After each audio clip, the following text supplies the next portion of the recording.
Madame la Présidente. Le Conseil européen des 12 et 13 décembre prochains a prévu de se pencher essentiellement sur deux points, le changement climatique et le cadre financier pluriannuel.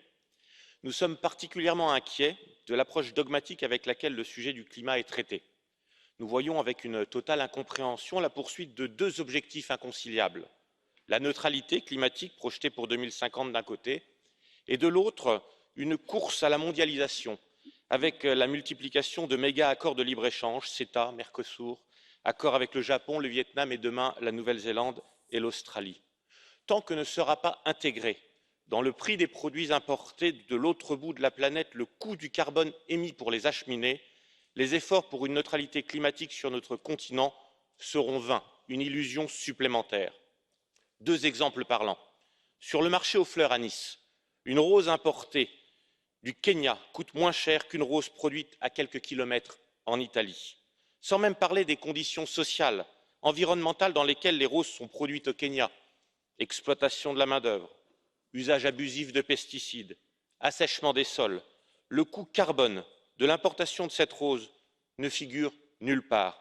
C'est un permis de polluer donné par l'Europe.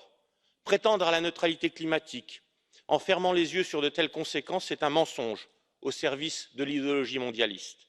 Le cas de l'automobile est identique. Par idéologie, les constructeurs européens se voient imposer l'abandon du diesel pour passer au tout électrique, sans que n'aient été pensées les conséquences du passage à une technologie non maîtrisée en Europe. Pillage des terres rares sur toute la planète par la Chine pour produire des batteries que nous utiliserons. Filière de recyclage de ces batteries non organisée, conduisant à une surpollution. Enfin, nécessité d'importer massivement des composantes en utilisant des porte-containers géants, source de la plus grande pollution carbone et pourtant non réglementée. Vous antagonisez les générations en tenant un discours catastrophique, jeunes contre vieux, mais vous n'abordez pas les causes réelles de l'accroissement de la production de carbone, la mondialisation.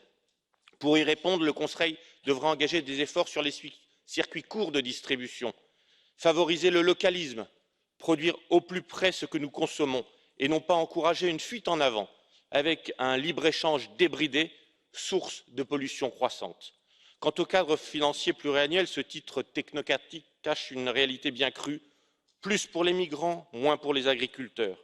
Les propositions budgétaires sont marquées par un désengagement notable des crédits de la PAC, du fait de la disparition des aides couplées et de la préférence donnée à un verdissement des versements. Rien de concret dans ce verdissement. Des mots et de la communication pour flatter un environnementalisme idéologique, ni concret, ni raisonnable, ni responsable. Dans le même temps, cet agenda pousse à un accroissement des aides aux migrants, avec comme objectif sous-jacent une future communautarisation du droit d'asile. Idéologie encore.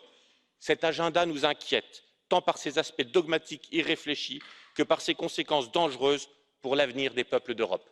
Merci.